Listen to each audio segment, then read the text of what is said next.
السلام علیکم۔ آج ہم اپنی سیریز کے ایک ایسے موڑ پر کھڑے ہیں جہاں سے پیچھے مڑنا مشکل ہے۔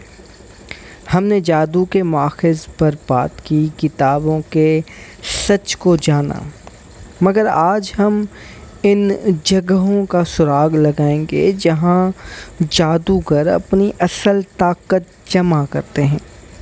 وہ جگہیں جہاں عام انسان کے لیے ڈر اور خوف کا باعث ہیں، جادوگروں کے لیے وہ انرجی اسٹیشنز ہیں، یعنی ایک قسم کے پیٹرول پمپ ہیں۔ آج ہم جانیں گے کہ قبرستان اور ویرانے ان کے لیے اتنے اہم کیوں ہیں۔ پہلی پوائنٹ کہ قبرستان کا انتخاب آخر کیوں؟ قبرستان اللہ کی یاد دلانے کی جگہ ہے، مگر جادوگر اس کے تقدس کو پامال کرتے ہیں۔ وہ قبرستان کو اس لیے چنتے ہیں کہ وہاں کا سکون، وہاں کی تنہائی اور موت کی وہ خاموشی شیاطین اور خبیث جنات کو اپنی طرف کھینچتی ہے۔ یہ لوگ سمجھتے ہیں کہ مردوں کے مزارات یا قبروں کے قریب منفی توانائی بہت زیادہ ہوتی ہے، جسے وہ اپنے شیطانی کاموں کے لیے بطور ایندھن استعمال کرتے ہیں۔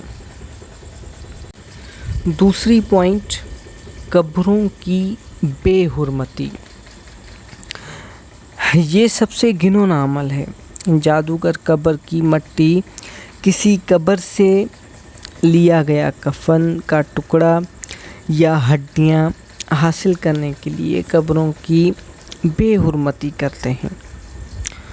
وہ ان چیزوں کو اپنے منتروں کے ساتھ ملا کر ایک ایسا پلیٹ فارم تیار کرتے ہیں جس سے جنات ان کے تابع ہونے لگتے ہیں۔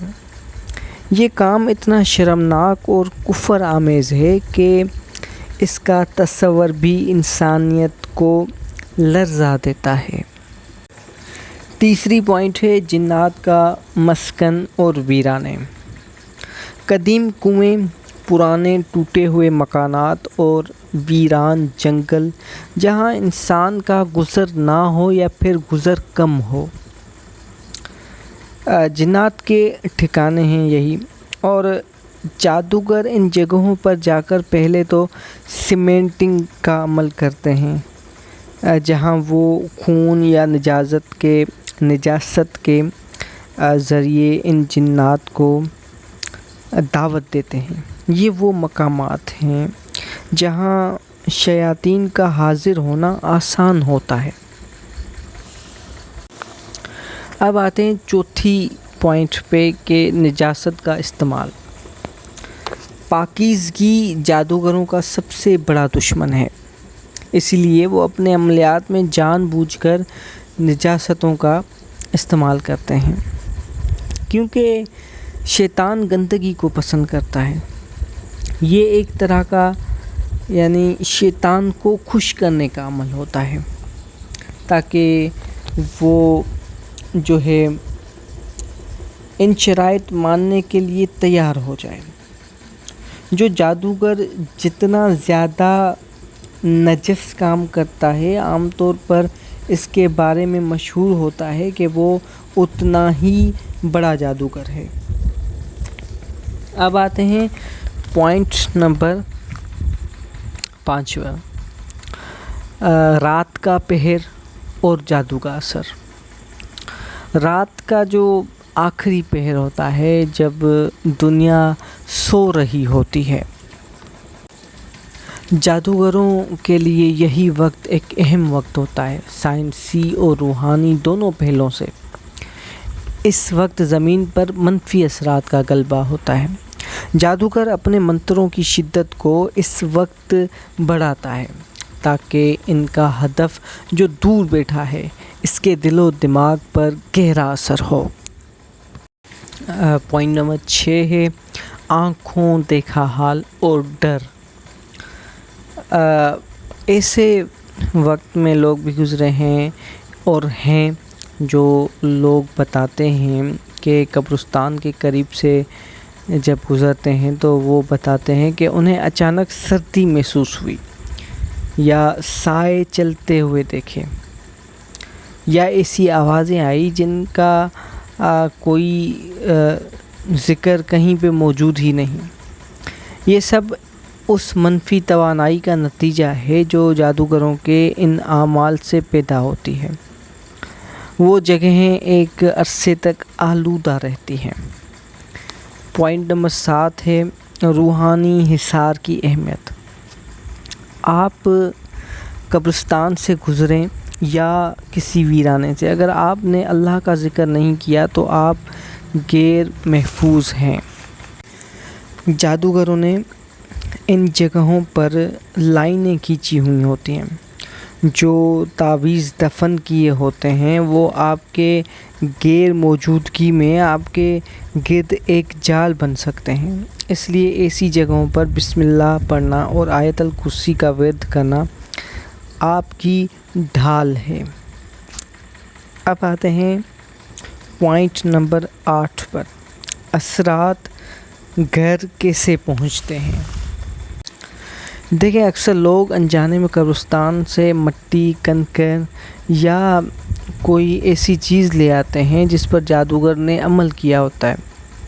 آپ کا گھر جو آپ کا قلعہ تھا، یعنی قلعہ کا لفظ میں اس لیے یوز کرتا ہوں کہ قلعہ ایک محفوظ جگہ ہوتی ہے اور گھر آپ کا قلعہ ہی ہوتا ہے، ٹھیک ہے۔ تو اب اس آلودہ چیز کے ذریعے ایک ایسا اڈا بن جاتا ہے جہاں جادوگر کے شیاطین آسانی سے آ جا سکتے ہیں۔ صرف آپ کی ایک غلطی کی وجہ سے شیاطین اور خبیث جنات آپ کے گھر میں داخل ہو سکتے ہیں۔ کوئی بھی چیز دی جاتی ہے جو آپ گھر میں جا کے رکھتے ہیں، یا پھر کوئی چیز ایسی جو کوئی اور رکھ کے جاتا ہے جس پہ عمل کیے ہوتے ہیں، پھر وہ آپ کا جو گھر ہے وہ غیر محفوظ ہو جاتا ہے۔ اچھا، پوائنٹ نمبر 9، پانی اور پتھروں کا استعمال۔ جادوگر صرف قبروں تک محدود نہیں ہوتے، وہ بہتے ہوئے پانی یا تالابوں کے قریب پتھروں پر منتر لکھ کر انہیں پانی میں پھینک دیتے ہیں۔